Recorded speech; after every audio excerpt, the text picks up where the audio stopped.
అందరికీ నమస్కారం. జై తెలుగుదేశం. ఈ మాట వింటేనే నీతి నిజాయితీ కలిగిన తెలుగుదేశం పార్టీ గుండెలు ఉప్పొంగాల. అవినీతి పార్టీలో కూరుకుపోయిన మనుషులకి గుండెలో రైళ్లు పరిగెట్టాలా. అది నినాదం అంటే మరొక్కసారి జై తెలుగుదేశం. రాజకీయ చరిత్రలో స్వతంత్రం వచ్చిన తర్వాత నుంచి అణగారిపోయిన తెలుగు ప్రజల అభిష్టాన్ని తెలుసుకొని సంక్షేమం గురించి, అభివృద్ధి గురించి, తెలుగు జాతి గౌరవం గురించి అలనాడు స్వర్గీయ ఎన్టీ రామారావు గారు పెట్టిన ఒక పార్టీ, అదే ఒక చరిత్ర, అదే ఆ తెలుగుదేశం పార్టీ.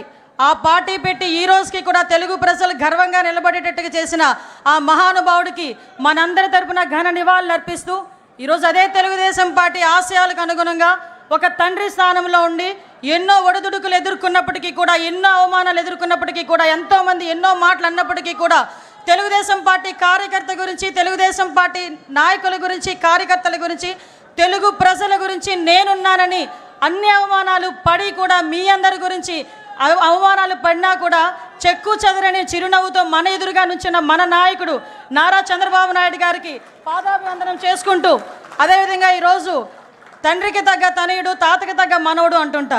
మొన్నైతే తండ్రికి తగ్గ తనయుడని చాలా సందర్భాల్లో నేను నిరూపించిన నా సోదరుడు లోకేష్ బాబు గారు మొన్న మానవత్వం, తెలుగుదేశం పార్టీ అంటేనే మానవత్వంతో కూడిన పార్టీ అని తాతకి తగ్గ తనయుడిగా మొన్ననే నిరూపించిన తన సొంత ఖర్చులతో అవయవ దానం చేసిన ఒక గుండె మార్పిడి విషయంలో ముందుకొచ్చి నడిపించిన వ్యక్తి నా సోదరుడు అని గర్వంగా చెప్పుకునే మా జాతీయ ప్రధాన కార్యదర్శి నారా లోకేష్ బాబు గారికి, అదేవిధంగా రాష్ట్ర పార్టీ అధ్యక్షులు పల్లా శ్రీనివాసరావు గారికి, ముఖ్యంగా ఈ వేదికను అలంకరించిన అతిరథ మహారథులు.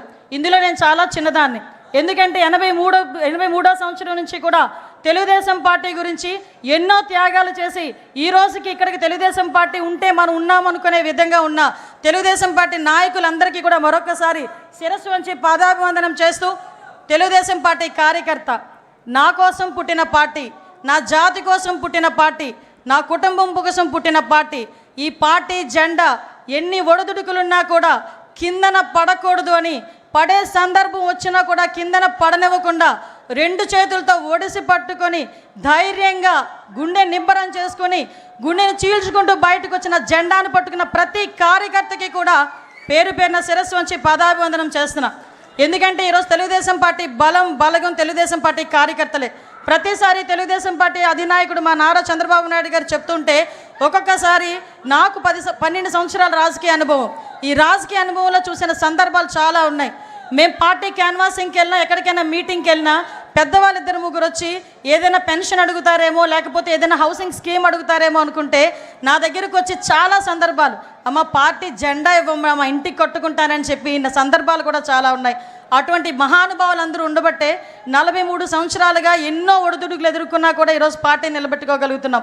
ముఖ్యంగా తండ్రి స్థానంలో ఉన్నారని ఎందుకు మాట్లాడుతున్నానంటే గౌరవ చంద్రబాబు నాయుడు గారి గురించి. ఏదైతే పార్టీ ఈరోజు మన సిద్ధాంతం పేదరిక నిర్మూలన అని మన సిద్ధాంతం. నేను కమ్యూనిస్ట్ని కాదు, నేను సోషలిస్ట్ని కాదు, నేను హ్యుమానిస్ట్ని అని చెప్పి ఆ రోజు ఎన్టీ రామారావు గారు చెప్పిన సందర్భం నుంచి ఈ రోజుకి నేను అదే విధంగా ఉంటాను అని చెప్పి ఈరోజు నీతిగా, నిజాయితీగా తెలుగు రాష్ట్ర ప్రజలు ప్రపంచవ్యాప్తంగా గర్వపడేలా ఈరోజు ముందుకి విజనరీతో నడిపిస్తున్న నాయకుడు. ఈ సందర్భంగా మనందరికీ కూడా ఒక విషయం చెప్పాలి. 1998లోనే అమెరికాలోని ఇలినాయిస్ గవర్నర్ జిమ్ ఎడ్లర్ గారు చంద్రబాబు నాయుడు గారి గౌరవార్థం సెప్టెంబర్ 24న నాయుడు డేగా ప్రకటించిన సంగతి ఇక్కడున్న చాలా మందికి తెలియకపోవచ్చు. ఈరోజు చాలా గర్వపడుతున్నా. అటువంటి నాయకుడు నాయకత్వంలో ఈరోజు ఒక తెలుగుదేశం పార్టీ కార్యకర్తగా నించున్నా కూడా అది జీవితానికి పరమార్థమే అన్న విషయాన్ని ఈ రోజు నేను గర్వంగా చెప్పగలుగుతున్నా. మీ అందరికీ తెలియాలి, గౌరవ చంద్రబాబు నాయుడు గారు అంటే మనందరం కూడా చంద్రబాబు నాయుడు గారు ఒక ముఖ్యమంత్రి హోదాలో, ప్రతిపక్ష నాయకుడి హోదాలో చాలామంది చంద్రబాబు నాయుడు గారి దగ్గరికి వచ్చేటప్పుడు నా స్వయంగా నేను చెప్తున్నా, ఈ సందర్భం ఇప్పటి నుంచో చెప్పాలనుకున్నాను కానీ చెప్పలేకపోయా. నేను కూడా చాలా సందర్భాల్లో చంద్రబాబు నాయుడు గారి దగ్గరికి వెళ్ళి చాలా విషయాలు సార్తో మాట్లాడేయాలని చెప్పి మాట్లాడడానికి వెళ్తా. ఏమ్మా అనిత, ఏమ్మా అంటారు, అనిత కూడా కదా ఏమ్మా అంటారు, అనేసరికి మొత్తం మర్చిపోతా. 2 సార్లు అలా వెనక్కి తిరిగి వచ్చా. 3వసారి చిన్న పేపర్ మీద రాసుకెళ్ళి ఏంటో రాసుకొని వచ్చావు అన్నారు. సార్ మిమ్మల్ని చూస్తే నేను అన్నీ మర్చిపోతున్నాను సార్, మరి ఏం పని చేస్తుందో నాకు తెలియట్లేదు, అందుకే రాసుకొని వచ్చాను సార్ అన్నాను. ఆ రోజు నుంచి ఈ రోజు వరకు నా స్వయం అనుభవం ఒకటి చెప్పాలి. ఏం ఆరా పని చేస్తుందో తెలియదు కానీ ఆయన చుట్టూ ఒక్కసారి ఆయన రూమ్లోకి వెళ్ళేసరికి మైండ్లో అన్నీ వెళ్ళిపోతాయి. ఒకటే ఒకటి గుర్తొస్తుంది, అతను మా నాయకుడు, ఆ నాయకుడితో మేము పనిచేయాలి అని ఒకే ఒక థాట్తో మేము బయటకు వచ్చే పరిస్థితి కనిపించిందంటే that is Chandrababu Naidu, that is Chandrababu Naidu. నేను ఎందుకు చెప్తున్నానంటే చాలా గర్వంగా చెప్తా. ఎక్కడున్నారు తెలుగుదేశం పార్టీలో, నేను ఎక్కడికి వెళ్ళినా కూడా ఆంధ్రప్రదేశ్ అనేసరికి బాబు చంద్రబాబు నాయుడు గారు అని అనేసరికి ఎక్కడ ఎంత ఉప్పొంగుతుందంటే గుండె, అది ఈరోజు మన పార్టీ. అటువంటి పార్టీలు ఈరోజు ఆయన పడ్డ కష్టం గురించి కూడా మీకు చెప్పాలి. రోజుకి ప్రతిపక్షంలో ఉండేటప్పుడు అలాగే కష్టపడతారు, అధికారంలోకి వచ్చిన తర్వాత అంతకన్నా ఎక్కువ కష్టపడే వ్యక్తి.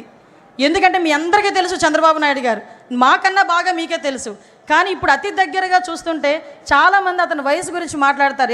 ఏజ్ జస్ట్ నెంబర్ అని చెప్పి నిరూపించిన వ్యక్తి ఆయన.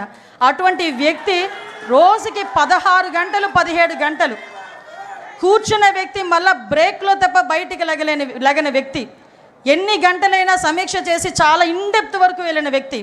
ఒకసారి నేను రివ్యూలో కూర్చున్నా, నేను మా డిపార్ట్మెంట్ వాళ్ళందరూ ఫుల్గా ప్రిపేర్ అయిపోయాము, ప్రాబ్లం ఏం లేదు, సార్ ఏమన్నారు ఈరోజు పొగుడుతారని చెప్పి వెళ్ళా. మొత్తం తిరిగేశారు ఒక 10 నిమిషాలు. సార్ అలా చూసి మా వైపు చూసి ఇందులో ట్రాఫిక్ ఇష్యూస్ ఏవి అని అడిగారు. ఆ రోజు నేను డీజీపీ గారు మొహం చూసుకునే సందర్భం. అంటే ఎంత ఇన్డెప్త్కి వెళ్తారో చెప్తున్నా. అటువంటి వ్యక్తి గురించి ఎందుకు చెప్తున్నాను అంటే, మీరందరూ 2047 గురించి మాట్లాడుతూ ఉంటే ఏమో ఏంటో, ఎప్పుడు 2047 ఇప్పుడు ఏంటి మనకి అనుకున్న సందర్భాలు కూడా చాలా ఉన్నాయి. 2020 గురించి మాట్లాడేటప్పుడు నేను ఒక స్టూడెంట్ని, ఆ రోజు 2020 గురించి మాట్లాడేటప్పుడు స్టూడెంట్ని కాస్త 2020 విజన్ వచ్చేసరికి ఆయన పక్కన కూర్చొని ఒక మహిళా అధ్యక్షురాలుగా నేను ఆయన పక్కన కూర్చునే పరిస్థితి వచ్చిందంటే అది విజనరీ. ఈరోజు హైదరాబాద్ వెళ్ళినా ఎక్కడికి వెళ్ళినా కూడా చంద్రబాబు నాయుడు గారు కనిపిస్తారు. ఒక ఐఎస్బీ కానీ, ఔటర్ రింగ్ రోడ్డు కానీ, ఎయిర్పోర్ట్ కానీ, అక్కడ ఉన్న హైటెక్ సిటీ కానీ ఎక్కడికి వెళ్ళి తలుపు తట్టినా దిస్ ఈజ్ చంద్రబాబు నాయుడు అడ్డా అని చెప్పే పరిస్థితి హైదరాబాద్లో కనిపించింది. మళ్ళా అదే పరిస్థితి రాబోతుంది మన అమరావతిలో. మన అమరావతి చరిత్ర ఉన్నంత వరకు అమరావతి ఉంటుంది. చంద్రబాబు నాయుడు గారు 3 తరాలు చూస్తుంటారు.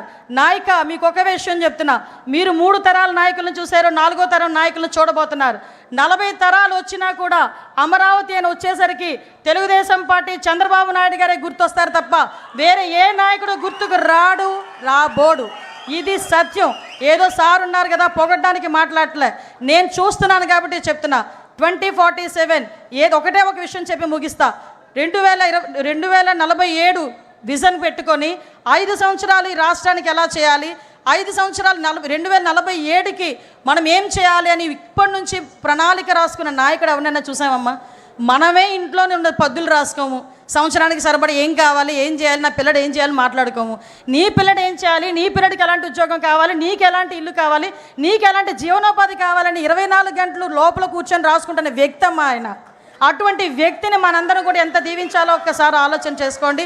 ఈ పేదరిక నిర్మూలనే ప్రధాన ధ్యేయంగా పుట్టిన తెలుగుదేశం పార్టీకి నిజంగా మణిహారం మన చంద్రబాబు నాయుడు గారు. ఎందుకు చెప్తున్నానంటే మన సీఎం గారి గురించి, ఈ రేపు 2047 ఉగాది రోజున 2047 విజన్ ప్రకారం పేదరిక నిర్మూలనే ధ్యేయంగా, తలసరి ఆదాయం పెరగటమే ధ్యేయంగా 20 లక్షల కుటుంబాలకి చేయూతగానిచ్చే విధంగా రేపు 2047 P4 విధానాన్ని ప్రవేశపెట్టడం, ఇదే ముందు రోజు మనం నిజంగా అదృష్టం అదే కలిసి వచ్చింది. ఈరోజు ఆవిర్భావ దినోత్సవం జరుపుకోవడం, ఈ 2 కోయిన్సిడెంట్స్గా జరిగినాయి.